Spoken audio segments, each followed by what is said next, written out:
Aqulu rabbi ishrah li sadri wa yassir li amri wahlul 'uqdatam min lisani yafqahu qawli. Allahumma arinal haqqo haqqo warzuqna tiba'ah wa arinal batilan batilan warzuqna tinabah. Qala Allahu ta'ala fil Qur'anil Karim, A'udzu billahi minasy syaithanir rajim. Bismillahirrahmanirrahim. Inna a'tainakal kautsar fasholli rabbika wanhar inna syani'aka huwal abtar. Shadaqallahul azim. Para jamaah Masjid Jami Al-Mujahidin, mudah-mudahan semua yang hadir senantiasa kondisi jasmani rohaninya sehat walafiat, panjang umur, dan mudah-mudahan hidup kita senantiasa dilindungi Allah Subhanahu wa ta'ala. Amin ya robbal alamin. Para jamaah, tak terasa sekarang kita sudah masuk bulan Dzulqa'dah. Orang sini menyebutnya bulan Hapit, Syawal Hapit, Hapit atau Dzulqa'dah, kemudian Dzulhijjah. Ketika menginjak bulan Dzulqa'dah atau bulan Hapit, berarti sebentar lagi kita akan bertemu dengan Idul Kurban. Momentum di bulan Dzulhijjah atau bulan haji, umat muslim di dunia berbondong-bondong yang sudah memasuki syarat untuk menunaikan ibadah haji.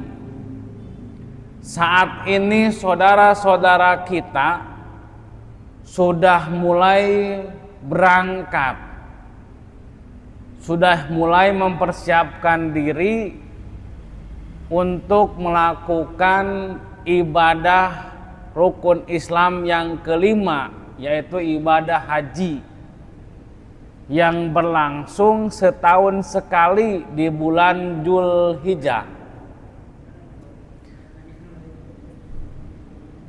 Beruntung sekali yang pada saat ini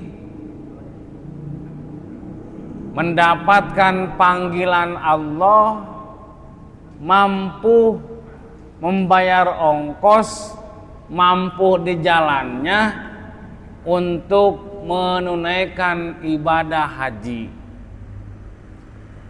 Karena walaupun ibadah haji termasuk rukun Islam yang kelima, rukun jangankan 1, 2 tidak terbawa, separoh pun tidak terbawa, menjadi tidak sah hitungan ibadah seseorang. Apalagi ini semua atau satu tidak terbawa. Seperti sholat, kita tidak ruku dalam sholat, maka batilun, batal sholatnya. Atau tidak sujud dalam sholat, maka batal sholatnya. Kenapa? Karena rukun adalah sesuatu yang harus dikerjakan ketika melakukan sesuatu. Ketika Bapak jamaah sudah mengenal Islam dari kapan?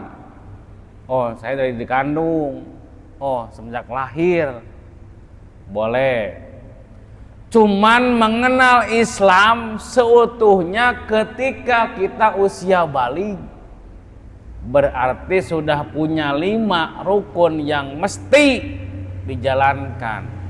Syahadat, sholat, zakat, dan pergi haji. Syahadat, sholat, zakat, puasa, dan pergi haji. 1 sampai 4 insya Allah mampu semuanya. Tapi yang nomor 5 Allah kecualikan. Allah berfirman dalam Al-Quran, walillahi alan nasi hijul bait.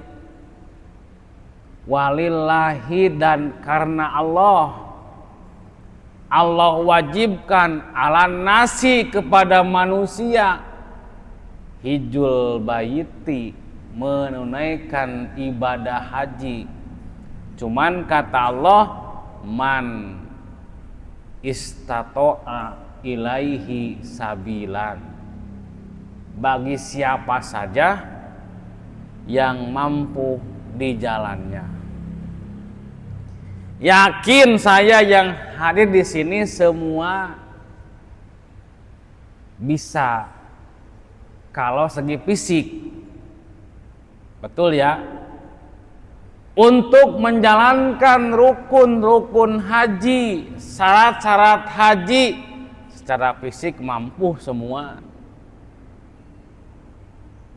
Karena ibadah haji semuanya pakai fisik.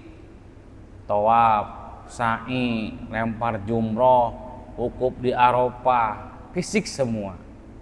Mampu secara fisik semua. Tapi secara pesak, kantong, ini baru Allah sortil. Tidak semua umat Islam, tidak semua yang beragama Muslim Allah panggil ke Baitullah. Kalau dalam benak Bapak, kita setiap mulud rame ziarah Makam Wali Songo, kemanapun sampai Jawa, Madura dan sekitarnya. Kemudian timbul pertanyaan, jarah yang terbaik, jarah yang terangker, jarah yang mustajab banget di mana? Yaitu jarah kedua tanah haram, Mekah dan Madinah. Di Mekah ada Ka'bah Baitullah, rumah Allah namanya. Di Madinah ada makom Rasulullah Shallallahu Alaihi Wasallam. Jadi kalau jarah yang terbaik, jarah yang termakbul adalah jarah ke tanah haram, Haramain, 2 tanah suci Mekah dan Madinah. Bapak jamaah, tidak semua orang atau dari kita yang menyandang gelar haji atau hajah. Tidak semua orang bisa menginjakkan kakinya ke tanah suci. Oh, kalau begitu Ustadz, haji buat orang yang berduit? Tidak. Oh, kalau begitu haji buat orang yang kaya? Tidak juga. Kalau seandainya haji khusus untuk orang yang berduit, untuk orang kaya, berarti Allah bukan Rahman Rahim, Allah bukan Maha Adil. Bapak sampai mengimpi sekalipun, kalau saat ini memaksakan diri untuk pergi haji, mungkin mustahil. Mustahil untuk saat ini mungkin. Kalau kita memaksakan diri untuk pergi haji, mustahil. Tapi kita geser yuk perasaan dan iman kita. Mengejar haji syariat memang susah, perlu ongkos, perlu tenaga, perlu fisik yang fit. Kalau kita mengejar haji syariat, yang daftar kita di bank menabung setiap bulan itu mengejar haji syariat. Kalau sudut pandang kita hanya ke situ, tidak semua orang mendapat gelar haji di hadapan Allah. Sementara rukun Islam yang kelima adalah haji. Seandainya yang 5 tidak diberikan kepada umat manusia muslim, berarti Allah bukan maha adil. Nah, di sini letaknya. Kita perlu menggeser diri. Makanya dalam Islam ada kajian, dan kalau mampu kita mengkaji sudut pandang syariat, tarekat, hakikat, dan makrifat, supaya tidak ada pertentangan dan tidak bersudut pandang hanya kepada duniawi saja, Pak. Memang kalau kita lihat secara haji syariat susah. Orang sampai jual tanah, jual sawah, jual kebun. Memang syariat fisik. Yang perginya perlu ongkos, perlu biaya. Tapi kalau kita geser, yuk kita geser perasaan kita, iman kita. Orang sekarang yang dapat panggilan mulai pergi, mulai ke sana menuju Ka'bah Baitullah dengan niat yang sama, ingin menunaikan haji. Sementara kita tiap tahun berhayal, dan berhayal. Bagaimana solusinya supaya kita mendapatkan haji di hadapan Allah? Ini perlu kita kaji, Pak. Sudut pandang kita kalau syariat ribet. Tapi yuk geser, kita kejar haji, umroh, kurban secara hakikat. Kalau mana hakikat berarti makna ruhani, makna batin. Nah, kita untuk mengejar pangkat haji di hadapan manusia memang perlu ada bukti. Berangkat dari rumah, naik pesawat. Tapi kalau haji di hadapan Allah nggak perlu semua itu, Pak. Umroh di hadapan Allah nggak perlu semua itu. Dalam hadis Nabi menyatakan, beliau berkata, ya Aliyu iza sholaita, hei Ali, di mana-mana kamu sholat, faq'ud makanaka, maka duduklah kamu di tempat dudukmu, hatta tatlu asyamsu, sehingga keluar matahari, sehingga terbit matahari. Fa innallaha, maka sesungguhnya Allah, yaktubu liman yajlisu makanahu, Allah mencatat siapa orang yang duduk di tempat sholatnya, maka hujjatan wa umrotan, dia seperti mendapatkan pahala haji dan umroh. Gampang, Pak. Ini setiap hari bisa kita tunaikan.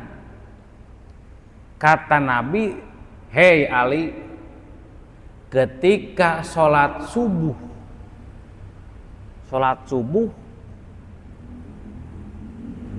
duduklah sehabis sholat subuh, dzikir, kemudian tunggu sampai terbit matahari. Maka siapa yang duduk sehabis sholat subuh tanpa dia maksiat, maka ketika dia bangun dari tempat duduknya, hujjatan wa umrotan, seperti orang yang mendapatkan haji atau umroh yang mabrur. Ini setiap hari kita bisa kerjakan, Pak.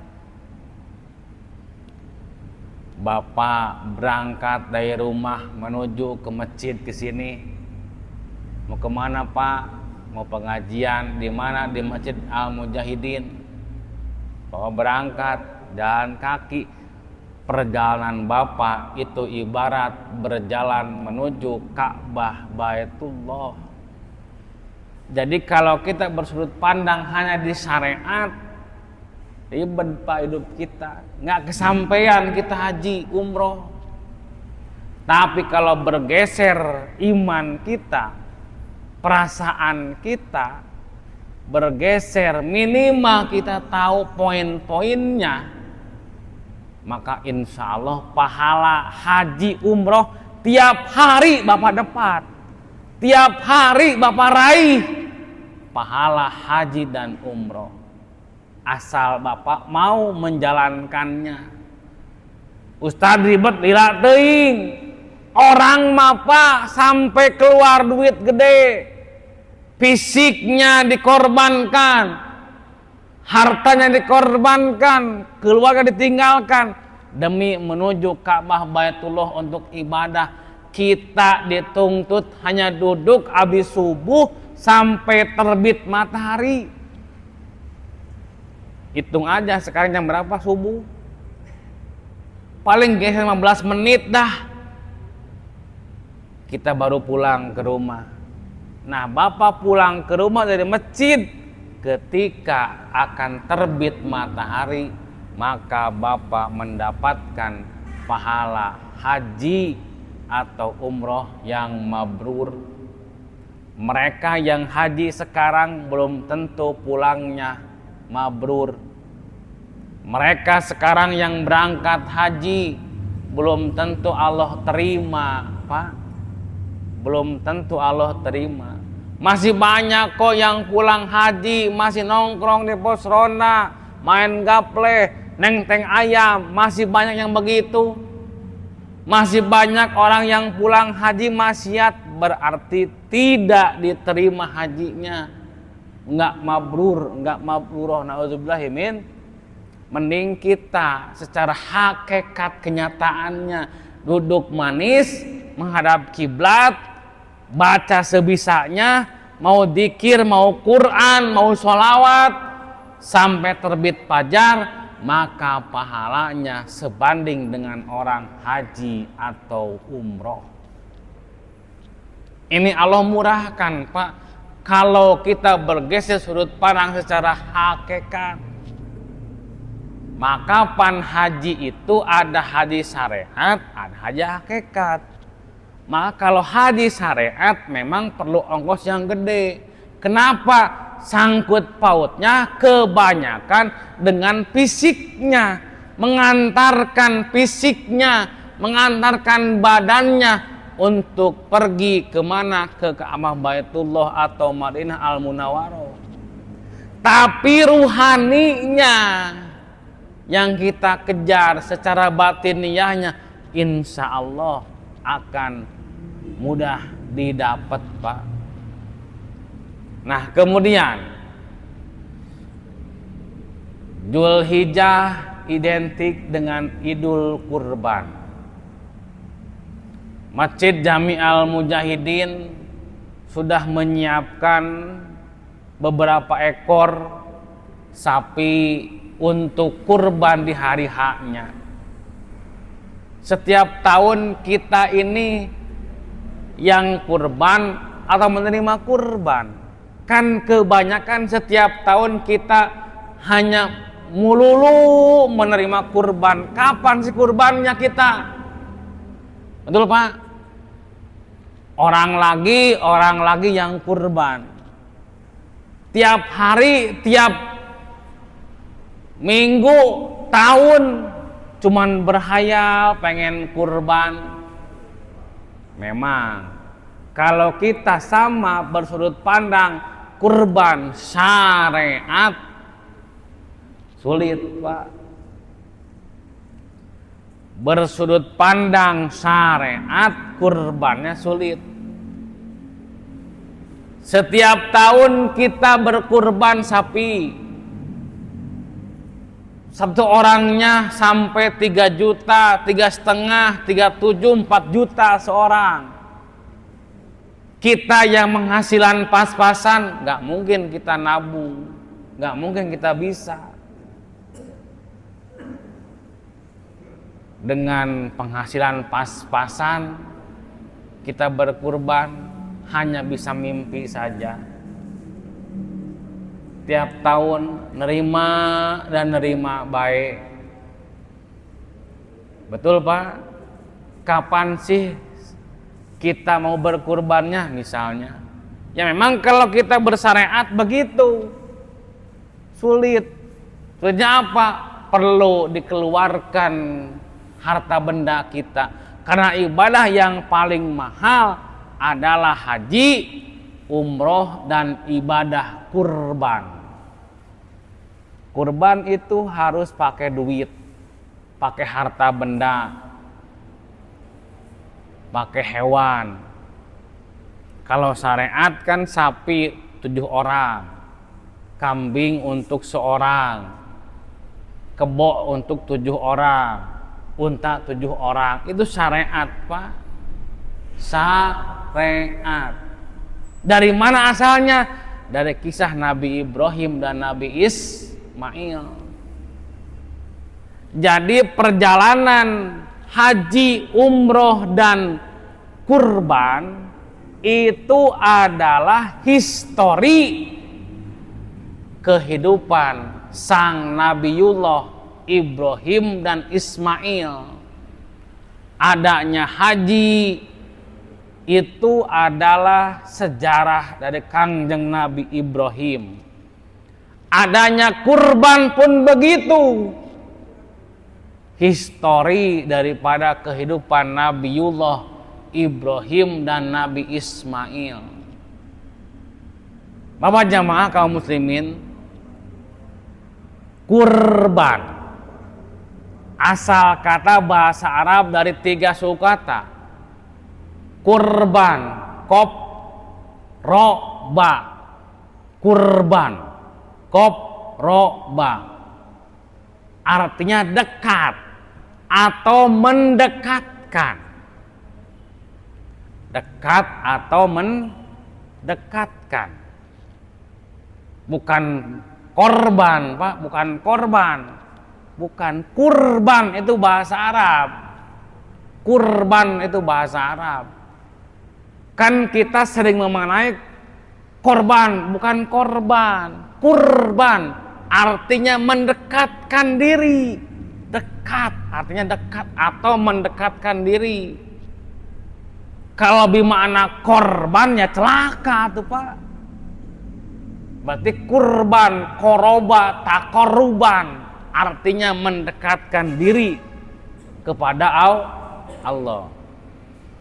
Nah, kalau kita pakai duit untuk kurban mendekatkan diri, nggak semua orang bisa kurban.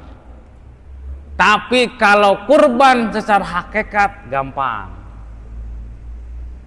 Kurban asal katanya berarti koproba, artinya dekat atau mendekatkan diri. Setiap orang yang bisa mendekatkan diri kepada Allah, itulah hakikat kurban sebenarnya. Setiap orang yang senantiasa mendekatkan dirinya kepada Allah, maka dialah nyatanya yang sudah berkurban. Beda dengan kurban syariat. Ada unsur riyanya, ujubnya. Kenapa? Karena berbicara masalah orang. Tapi kalau kurban hakikat langsung pribadinya dengan Allah. Di sini perlu kita mengetahui dan paham Pak seluk-beluknya. Kalau kita bersudut pandang saja di syariat ya riweuh. Syariat kan saling salahkan syariat itu, benar tidak Pak? Sholat, wah kok sholatnya begini bacaannya, kok begini kurang paset, kok begini kurang bagus bacaannya. Kalau syariat iya, seperti beginilah orang jadi imam, bacaannya agak hancur, dibetulin, ya memang sudah begitu tabiatnya, bagaimana tuh Pak? Kecuali kita Allah robah, spital suaranya bisa. Ya kalau cuman begitu kan repot. Ini berbicara syariat Pak. Ruku mesti lempeng, berdiri mesti tegak, kan? Kalau berbicara syariat riweuh. Maka yuk geserkan perasaan kita, geserkan iman kita menuju sedikit mengkaji hakikat Pak. Setiap kita mendekatkan diri kepada Allah, itulah mana kurban yang sebenarnya. Yang kurban sampai sapi 5 ekor, 10 ekor, belum tentu dia bisa takorub kepada Allah. Contoh siapa? Nabi Ibrahim. Nabi Ibrahim sebelum menyembelih putranya Ismail, beliau berkurban dulu. Pertama 1000 domba, kedua 300 ekor sapi kebo, dan 100 ekor unta dalam sehari. Bayangkan Pak, 1000 ekor kambing dan domba sehari, 300 sapi atau kebo, dan 100 unta berkorban saat itu Ibrahim. Kata Ibrahim, demi Allah, segini banyaknya kukorbankan, ini belum memuaskan aku untuk mendekatkan diri pada Allah. Seandainya aku diberikan oleh Allah anak, ku rela dikorbankan demi mendekatkan diri kepada Allah. Itu awalnya. Asal muasalnya kurban begitu Pak. Jadi Ibrahim ini adalah termasuk orang kaya, cuman beliau adalah peternak. Jadi aset beliau itu ternak kambing, domba, sapi, unta, kebo. Beliau tuh Nabi Ibrahim. Suatu waktu beliau berkurban, padahal nggak ada perintah berkurban, nggak ada. Itu cuman kedermawanan beliau memotong 1000 kambing, 300 ekor daripada sapi, dan 100 unta, dibagikan ke semua wilayah penduduk Mekah saat itu Pak. Semua penghuni langit takjub dengan kejadian tersebut, sampai bertakbir Allahu Akbar, Allahu Akbar. Kenapa? Melihat pengorbanan, ketulusan Kangjeng Nabi Ibrahim. Tapi ketika beres beliau membagikan semuanya yang dipotong saat itu, demi Allah, kata beliau, demi Allah, ini nggak seberapa. Ini nggak memuaskan batinku untuk bertakorub, mendekatkan diri pada Allah. Sampai dia bersumpah, wallahi jika aku diberikan anak, aku rela dikorbankan demi takorub, mendekatkan diri pada Allah. Kemudian nikahlah Nabi Ibrahim kepada Siti Hajar. Karena yang pertama pernikahannya nggak diberi anak. Kemudian nikahlah yang kedua dengan istri kedua, Siti Hajar, diberi anak. Siapa? Ismail tuh. Nabi Ismail, Pak. Dari situlah adanya kurban, haji itu kan. Jadi semuanya ini adalah sejarah, mengenang sejarah seorang Nabiullah Rasulullah Ibrahim dan Ismail. Maka tanggal 8 Zulhijjah Ibrahim mimpi. Dalam mimpi berkata, "Ufi binadrika ya Ibrahim." Bayarlah janjimu Ibrahim. Kau pernah berkata, bernadar, jika kau punya anak rela untuk dikorbankan di jalan Allah. Bangun subuh bingung. Ini dari Allah apa dari setan mimpi ini? Maka tanggal 8 Zulhijjah disebut hari tarwiyah, pilih-pilih. Malam 9 Zulhijjah mimpi kembali sama. Bangun Ibrahim, upi binadrika. Bayarlah nadarmu. Tanggal 9 Zulhijjah baru ini mimpi dari Allah, yakin dari Allah, maka tanggal 9 disebut hari Arafah. Tanggal 10-nya eksekusi pemotongan Ismail kecil. Saat itu Ismail berusia 7 tahun. Saking asiknya sudah 83 tahun, bayangkan Bapak. Nabi Ibrahim rumah tangga 83 tahun baru diberi anak Ismail. 83 tahun. Dan dia berdoa depan Ka'bah, Robbi habli minas solihin, Robbi habli minas solihin. Gak kunjung diijabah. Ketika menginjak doanya 83 tahun, baru Allah jawab dengan diberi Ismail, putra dari Siti Hajar. Tapi tatkala lahir, sehari, 2 hari, ya usia 7 hari lah, Ibrahim, hijrahkan istrimu dan anakmu. Yang tadinya hidup di kampung memang yang banyak orang, saudara, Pak. Kata Allah, hijrahkan istrimu kemana? Ke Ka'bah, ke sekitar Mekah, Pak. Bayangkan coba, baru lahiran, pasca melahirkan belum genap setahun, belum genap bulanan, dihijrahkan Ismail dan ibundanya. Ini perintah Allah. Saat itu di kota Mekah, sekeliling Ka'bah, gak ada seorang manusia pun yang menjadi penghuni. Saat itu gak ada seorang pun. Kenapa? Tandus tempatnya, gersang tempatnya, kasarnya boro-boro manusia. Semut pun gak mau tinggal di situ. Kenapa? Saking gersangnya dan tidak ada penghidupan. Ini oleh Allah, Siti Hajar dan Ismail kecil harus tinggal di sekitar Ka'bah Baitullah saat itu.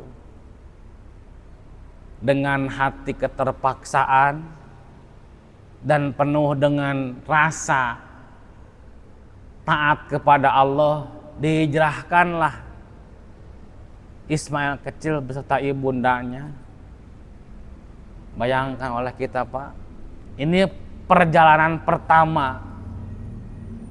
Hijrahlah, ditinggalkanlah, Neng. Allah menyuruh kau tinggal di sini. Ini perintah Allah. Tinggal di sekitar Ka'bah di sini, Neng. Tinggallah Hajar dan Ismail kecil, Pak. Di situ. Wah, air nggak ada, makanan boro-boro, Pak. Tapi dengan ketakwaan dan ketawakalannya pada Allah, sehingga Siti Hajar bisa melalui semua itu. Kan pertama ketika ada jam-jam dari mana? Dari Ismail kecil. Tatkala dianterin oleh Ibrahim ke tempat situ, Neng, di sini tempatnya. Silahkan kau sebisanya membangun tempat tinggal. Engkang mau kemana? Saya mau pulang lagi ke kampung. Bayangkan coba Pak, ditinggal berdua, anak dan ibu. Anak masih bayi, ibu baru melahirkan. Kemudian Ismail itu diletakkanlah di sebelah Ka'bah, nggak jauh dari Ka'bah, diletakkan di situ. Karena terik matahari, Ismail kecil kehausan. Bayi kan, kalau bayi itu terlentang, menangis, Pak, meronta-ronta. Dilihat dari Bukit Sofa dan Marwah ada percikan air. Kemudian Hajar lari kecil-kecil dengan tujuan supaya cepat lari kecil, disebut sa'i kalau haji sekarang. Pakai tangan, Pak. Ketika sampai ke Ismail, habis airnya, terus menangis Ismail kecil. Kaki tumitnya ini mengenai tanah sekitarnya, sehingga keluarlah sumur Jam-Jam saat itu. Asalnya dengan tangan Hajar. Jadi si Jam-Jam keluar, muncrat ataupun keluar, kemudian dengan tangan Hajar dikobakanlah, kira kurang lebih segede ember lah, mengobak airnya, Pak. Jernih sekali dan memang enak untuk diminum, sehingga Ismail kecil pun reda nangisnya. Sehari, 2 hari terus makin banyak air Jam-Jam. Kemudian dengan tangan Siti Hajar terus pakai kobakan, Pak, segede ember, asalnya segede ember. Saat itu ada kabilah-kabilah yang melewati jalur itu mau berdagang. Lah itu ada kobakan seperti air. Kemudian disamperinlah, ada Hajar dengan Ismail kecil. Bu, ini apa? Air. Iya. Dari mana? Ya dari sini, Pak. Boleh saya nyicipin minta? Boleh, Pak. Ketika diminum oleh orang-orang yang melewati saat itu, jalur itu, semua mengalami segar, Pak. Sehingga izin, Bu, boleh nggak saya tinggal di sini beberapa hari? Oh silahkan, Pak. 1 orang, 2 orang, 3 orang, makin hari makin banyak yang berkunjung, makin hari terus, karena saking banyak tangan yang menggali daripada Jam-Jam tersebut, sehingga Jam-Jam dalam. Asalnya itu cuma pakai tangan doang, Pak, pakai tangan doang, sehingga sampai sekarang jadilah sumur Jam. Seandainya kalau Jam-Jam tidak ada keran yang langsung mengatur kerannya, bukan manusia tapi Allah, niscaya Mekah terendam oleh air Jam-Jam. Kenapa? Jam-Jam ajaibnya diambil beberapa tangki sekalipun tetap segitu airnya. Seandainya tidak diatur oleh Allah, niscaya kota Mekah terendam air Jam-Jam. Ini keajaiban. Maka kalau Bapak pergi ke sono, ya, pergi ke Mekah, yang oleh-oleh yang paling istimewa bukan kurma, Jam-Jam. Yang paling istimewa, yang tidak ada di belahan dunia, hanya Jam-Jam. Kurma, di kita banyak yang jadi pohon kurma. Tanah Abang banyak yang jualan, di kita banyak yang bikin paket-paket untuk orang yang pulang haji umroh. Yang paling istimewa adalah oleh-oleh jam-jam. Karena jam-jam paling gampang ditirukan. Makanya kalau pergi ke sono, usahakan yang harus kita persiapkan sebanyak-banyaknya bawa air jam-jam.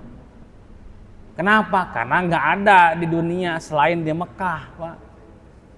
Ini oleh-oleh paling istimewa. Ya.